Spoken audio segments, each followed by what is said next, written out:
Good morning student. SST के online class में आपका स्वागत है। हम लोग इस समय इतिहास में द्वितीय अध्याय भारत में राष्ट्रवाद पढ़ रहे हैं।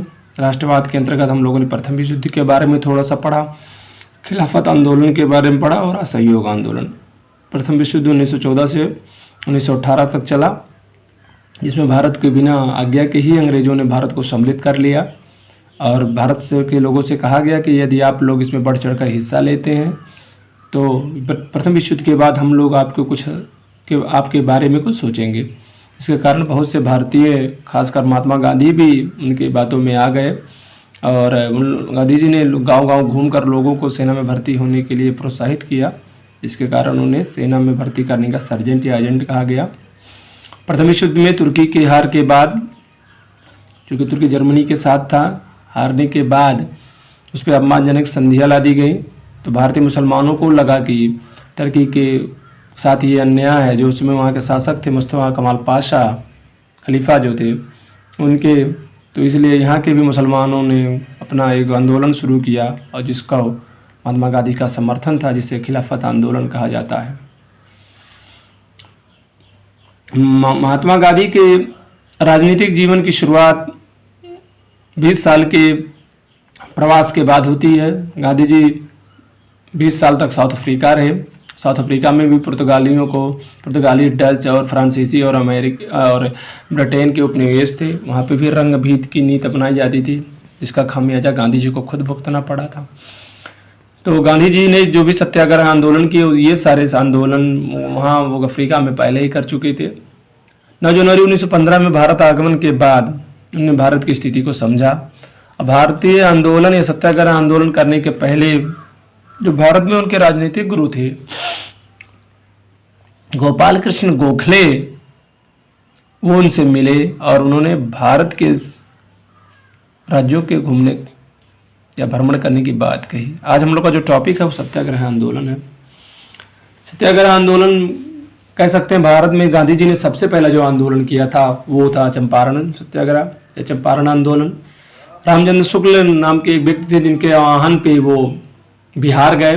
बिहार का एक जिला चंपारण, वहाँ पे बागान किसानों का था, जिसमें तिनकठिया कानून था। तिनकठिया कानून मतलब अगर किसी के पास खेत है तो उसमें 3 भाग में नील की खेती करनी पड़ेगी और 1 भाग में अपने खाने पीने यानी खाद्यान्न फसलों के लिए करना पड़ेगा। जो तिनकठिया कानून था वो अंग्रेज़ों के फ़ायदे में था और भारतीय किसानों के लिए फ़ायदा नहीं था, इसलिए इन्होंने गांधी जी ने विरोध किया। पहली बार गांधी जी से डॉक्टर राजेंद्र प्रसाद, जो भारत के राष्ट्रपति बने बाद में, उनकी मुलाकात यहीं चंपारण में हुई थी। दूसरा है गुजरात सत्याग्रह। 1917 में गुजरात के खेड़ा जिले में किसानों की सहायता के लिए गांधी जी ने सत्याग्रह किया, कि फसल बर्बाद हो जाने के बाद और प्लेग महामारी फैलने के कारण किसानों को लगान चुकाने में कठिनाई हो रही थी, जबकि जो सरकार थी वो क्या थी, ज़बरदस्ती जो लगान है उसको वसूलने के लिए तैयार थी। अगला है जो है वो है अहमदाबाद। अगला है अहमदाबाद सत्याग्रह। 1918 में उन्होंने अहमदाबाद के जो सूती कपड़ा कारखाना है उसमें काम करने वाले मजदूरों के हितों के लिए आंदोलन किया। इन सभी सफलता ने गांधी जी को या आम आदमी में गांधी जी की स्वीकार्यता को प्रसिद्ध किया और गांधी जी की एक विशेष पहचान बनाई। सत्याग्रह का सिद्धांत आज भी प्रासंगिक है। ऐसा नहीं है कि उसी समय गांधी जी के सत्याग्रह की जो बातें थी होती अब आज नहीं है। आज भी बहुत सारे गांधी जी की जो सत्याग्रह या नॉन कॉपरेशन आंदोलन है, ये सब गांधी जी की आंदोलन जो है आज भी कारगर है। सत्याग्रह का निम्नलिखित सिद्धांत आधुनिक विश्व के संघर्षों को हल करने में आज भी प्रासंगिक है। अहिंसा के रास्ते पर अमेरिका में मार्टिन लूथर किंग के द्वारा नागरिक अधिकार आंदोलन चलाया गया। अमेरिका के एक बहुत बड़े समाज सुधारक थे मार्टिन लूथर किंग, जिन्होंने गांधी जी के ही अहिंसात्मक आंदोलन को लेकर अमेरिका में बहुत बड़े सुधार किए और अमेरिकी के लोगों के जो अश्वेत लोगों के जो अधिकार हैं उन अधिकारों की मांग की और उसमें वो सफल हुए। अफ्रीका में नेल्सन मंडेला थे, जो 28 साल तक जेल में बंद रहे और 94 में छूटे। बाद में वो अफ्रीका के क्या थे, अफ्रीका महाद्वीप पे या दक्षिणी अफ्रीका के क्या थे, राष्ट्रपति बने। उन्होंने भी अहिंसात्मक मार्ग पे ही चलकर ये काम किया। बहुत से देशों में आज भी लोग धरना, प्रदर्शन, अनशन के जरिए ही संघर्ष करते हैं और सरकार पर दबाव डालने की बात करते हैं। ठीक है ना। अगला जो टॉपिक है वो है रोलेट एक्ट। इसे बिना कानून, बिना वकील, इसे काला कानून के नाम से भी जाना जाता है। इसे बिना वकील, बिना दलील और बिना अपील के नाम से जाना जाता है। यह ऐसा कानून था कि अंग्रेज सरकार जिसको चाहती, जब चाहती, जहां चाहती, संघ के बिना पे गिरफ्तार कर सकती थी और ये गिरफ्तारी के बाद वह व्यक्ति न वकील कर सकता था, न अपनी बात इधर उधर कर सकता था, जिसका विरोध सभी भारतीयों ने और गांधी जी ने भी किया। चंपारण, खेड़ा और अहमदाबाद में सफलता से प्रेरित होकर गांधी जी ने 13 अप्रैल 1919 में जो रोलेट एक्ट पारित हुआ, उसके विरुद्ध देशव्यापी सत्याग्रह आंदोलन संचालित करने का निर्णय लिया था। भारतीय सदस्यों के प्रबल विरोध के बाद भी लेजिस्लेटिव काउंसिल ने बहुत शीघ्रता से इस कानून को पारित किया। भारतीय लोगों ने विरोध शुरू में किया था जब ये पारित हो रहा था, तब भी। उसके बाद भी जल्दी में आनन फानन में इंग्लैंड की जो काउंसिल है, जो सदन है, लेजिस्लेटिव काउंसिल, उसने पारित किया। इस कानून के माध्यम से देश के सभी आंदोलनकारियों और राजनीतिक गतिविधियों का दमन करना चाहते, जिसे मैंने बताया, बिना वकील, बिना अपील और बिना दलील। यानी सरकार जहां भी चाहती कि आपको खाते वक्त, पीते वक्त, नहाते वक्त, सोते, जहां चाहती वहां भी पकड़ लेती, शक के बिना। जैसे इस समय हमारे यहाँ NIS और पोटा और तमाम तरीके के कानून थे जो आतंकवादी विरोधी कानून है, वैसे ही था ये। साथ ही इस कानून के अंतर्गत यह प्रावधान था, किसी भी राजनीतिक कैदी को उस पर मुकदमा चलाया जाए और 2 साल तक जेल में रखा जाए। इस प्रकार के अन्यायपूर्ण कानून के विरुद्ध गांधी जी ने अहिंसात्मक तरीके से नागरिक अवज्ञा चाहते थे, यानी नागरिकों का जो विरोध है वो चाहते थे। मैंने बताया अभी कि ये सबसे खतरनाक था। जब रोलेट एक्ट के विरोध में सत्याग्रह आंदोलन शुरू हुआ तो देश के विभिन्न नगरों में रैलियां हुई, जुलूसों का आयोजन किया गया, बहुत सी दुकानों बंद कर दी गई। रेलवे के वर्कशॉप में काम करने वाले मजदूरों ने भी गांधी जी के समर्थन में हड़तालें कर दी, बंद कर दिया। इस व्यापक जन आंदोलन से चिंतित रेलवे, टेलीग्राफी, राज्य सुविधाओं प्रभावित हो जाने की आशंका से सरकार क्या हो गई, भयभीत हो गई। फलस्वरूप अंग्रेजों ने क्या किया, आंदोलनकारियों का दमन शुरू कर दिया। पंजाब के अमृतसर में अनेक नेताओं को गिरफ्तार कर लिया गया और इसी में थे डॉक्टर सतपाल और किचलू, जिसके विरोध में 13 अप्रैल 1919 बैसाखी के दिन अमृतसर के बगीचे में लोग इसका विरोध करने के लिए जुटे थे, जिसमें आने के लिए एक ही दरवाजा था जाने के लिए, और जिसमें जनरल डायर ने बिना पूछे ही क्या कर दिया था, गोली चलवा दिया था। दिल्ली में गांधी जी के प्रवेश पर पाबंदी लगा दी गई थी। इसके बाद 10 अप्रैल को पुलिस के द्वारा अमृतसर में, मैं जो बता रहा था अभी, शांतिपूर्ण जुलूस पर गोली चला दी गई। इससे आक्रोशित लोग बैंक, डाकखाने, रेलवे स्टेशनों पर हमला करने लगे। परिणाम स्वरूप सरकार ने क्या कर दिया, मार्शल लॉ, जिसे हम लोग धारा 144 इस समय कहते हैं, वो लागू कर दिया। इसके बाद जनरल डायर ने कमाल संभाल ली और 13 अप्रैल 1919 को बैसाखी के दिन अमृतसर के नागरिकों ने मैंने बताया कि वहाँ पे 2 नेता थे, डॉक्टर सतपाल और किचलू, जिसको इन लोगों ने गिरफ्तार कर लिया था। इन्हीं दोनों नेताओं के गिरफ्तारी के विरोध में जनता वहाँ शांतिपूर्वक तरीके से अमृतसर के बगीचे में विरोध कर रही थी, और जिसपे जनरल डायर ने बिना किसी पूर्व सूचना के, बिना किसी चेतावनी देने के क्या किया था, उन पर गोलियां चलवा दी। ठीक है। इन नागरिकों को यह नहीं पता था कि शहर में मार्शल लॉ लागू है, लेकिन सूचना देना चाहिए था। जलियांवाला बाग एक ऐसा स्थान था जो चारों तरफ से बंद था, जिसमें निकलने का एकमात्र मार्ग पर जनरल डायर ने क्या मशीन गन लगवा दी थी। जनरल डायर हथियारबंद सैनिकों के साथ वहां पहुंच गया था। पहुंचते ही मैदान के बाहर निकलने वाले सारे रास्तों को बंद करा दिया। इसके पश्चात उसने सिपाहियों ने भीड़ पर अंधाधुंध गोलियां चला दी, सैकड़ों लोग मारे गए। इस निर्मम हत्याकांड के उपरांत भी जनरल डायर का यह कथन था कि उसने सत्याग्रहियों के मन में दहशत और विस्मय का भाव पैदा करके एक नैतिक भाव उत्पन्न करने के लिए ही ऐसा किया। अपने इस खुकारों कुकृत करने के बाद भी जनरल डायर अपनी बातों से, अपने तर्कों से लोगों को समझाना चाहता था, लोग अपनी बातें सही करना चाहता था। जलियांवाला बाग हत्याकांड का समाचार फैलते ही उत्तर भारत के बहुत से शहरों में लोग सड़क पर उतरने लगे, हड़तालें होने लगी, लोग पुलिस से मोर्चा लेने लगे, सरकारी भवन पर धावा बोलने लगे। सरकार ने इन कार्रवाइयों को निर्ममता से कुचलने का रास्ता अपनाया।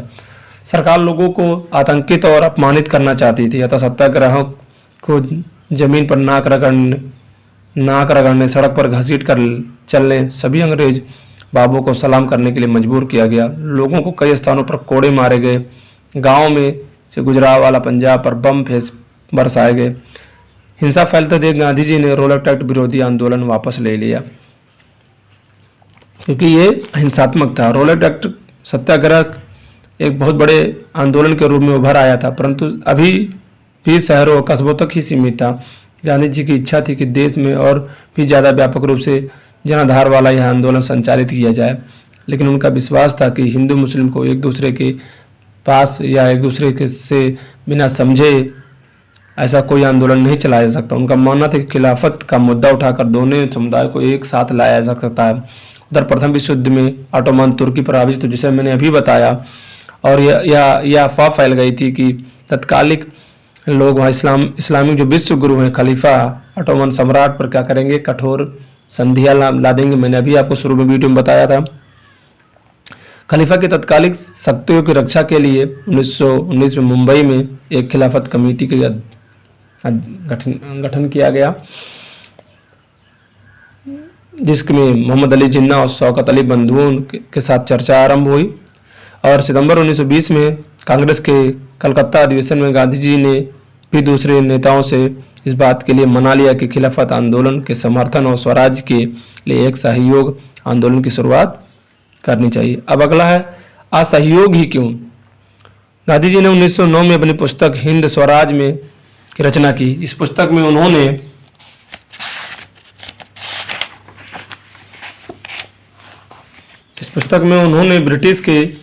भारत में ब्रिटिश शासन की स्थापना भारत के सहयोगों से ही संपन्न हो चुकी है। उन्होंने बताया असहयोग ही क्यों जरूरी है, क्योंकि ब्रिटिश शासन जो भी शासन कर रही है, अगर सभी भारतीय अपना सहयोग हटा दें तो अंग्रेज बहुत दिनों तक भारत में नहीं रह पाएंगे, क्योंकि रेलवे, डाकखाना, पुलिस, छोटे कर्मचारी जितने भी हैं सेना में और हर जगह, वो सब भारतीय ही थे।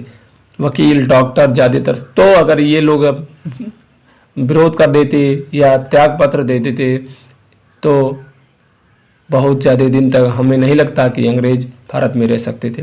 इसीलिए गांधी जी ने कहा कि जब भारत में जो अंग्रेजी शासन है वो भारत के सहयोग से ही संभव है, तो यह शासन इसी सहयोग के कारण चल भी रहा है। अगर भारत के नागरिक अपना सहयोग वापस ले लें तो मैंने बताया अभी आपको कि बहुत जल्द ही अंग्रेजों का यह शासन ढह जाएगा और भारत में स्वराज की स्थापना हो जाएगी।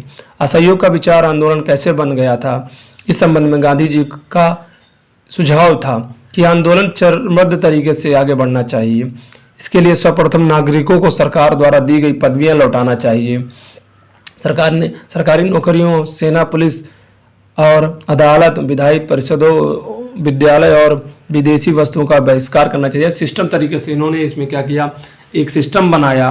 सिस्टम ये बनाया कि पहले क्या करेंगे, पहले जो अंग्रेज हम लोगों को पदवी देते हैं, राय बहादुर, नाइटहुड, सर, इनको वापस करेंगे। फिर सरकारी जो नौकरियां करते हैं वो इस्तीफा देंगे, बच्चे स्कूल छोड़ेंगे, और फिर हम लोग विदेशी कपड़ों की होली जलाएंगे, जो दारू की ठेकी है, ये सब चीज़ें, इस पे हम लोग आंदोलन करेंगे। ये सारी चीज़ें कहा गया, ठीक है ना।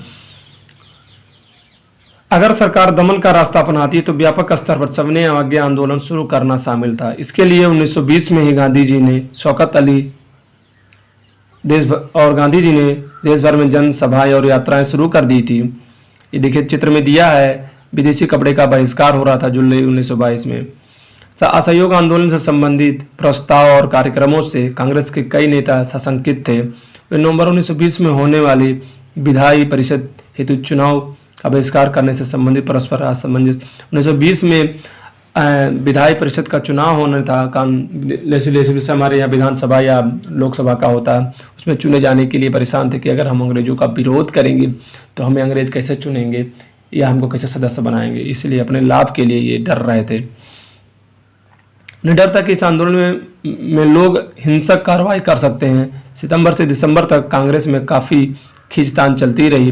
कुछ समय के लिए ऐसा लग रहा था कि आंदोलन समर्थक और विरोधियों के बीच आपसी सहमति नहीं बन पाएगी, परंतु अंत में 1920 में दिसंबर 1920 में कांग्रेस कि नागपुर अधिवेशन में एक समझौता हुआ और इस प्रकार असहयोग कार्यक्रम की स्वीकृति पर मोहर लग गया बच्चों। ठीक है ना।